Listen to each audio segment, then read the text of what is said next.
দেশের দরিদ্রতম জেলা এখন মাদারীপুর। দারিদ্র্য সীমার নিচে বসবাস করছেন এখানকার ৫৪%-এরও বেশি বাসিন্দা। অর্থাৎ এখানকার প্রায় ৫৪.৫% বাসিন্দার দৈনিক আয় ২৬২ টাকার কম। আবার দেশের সবচেয়ে দরিদ্র ১০টি উপজেলার মধ্যে ৫টি এই জেলারই। এমন তথ্য বাংলাদেশ পরিসংখ্যান ব্যুরো বিবিএস এর সবশেষ হিসাবে। অথচ গেল ১.৫ দশকে সরকারের উন্নয়ন কর্মকাণ্ডের বড় অংশ ছিল মাদারীপুর জেলার আশেপাশের অঞ্চলগুলোকে ঘিরে। মাদারীপুর থেকে সাগর হোসেন তামিমের রিপোর্ট, দেখুন বিস্তারিত।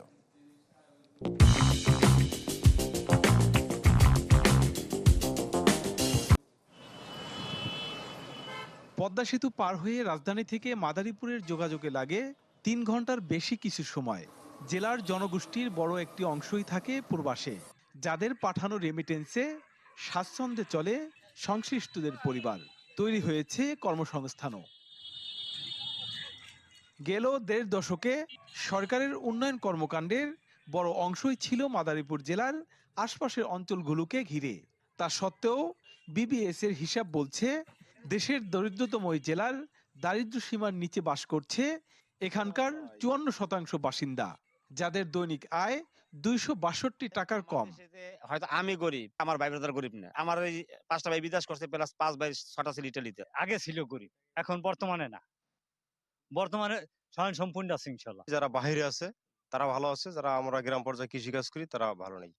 স্থানীয়রা বলছেন, সাম্প্রতিক উন্নয়নের প্রভাব পড়ার কথা জীবন মানের, যেখানে অবদান আছে নিয়মিত পাওয়া রেমিটেন্সেরও।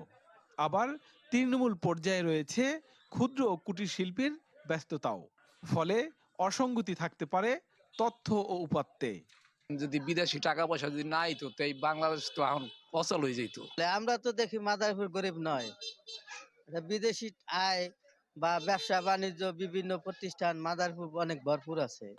ব্যবসায়ীরা বলছেন, দক্ষতার অভাবে খুব একটা কাজে লাগানো যাচ্ছে না অবকাঠামোগত উন্নয়নের, যার প্রভাবে খুব একটা পরিবর্তন আসেনি জনজীবনেও।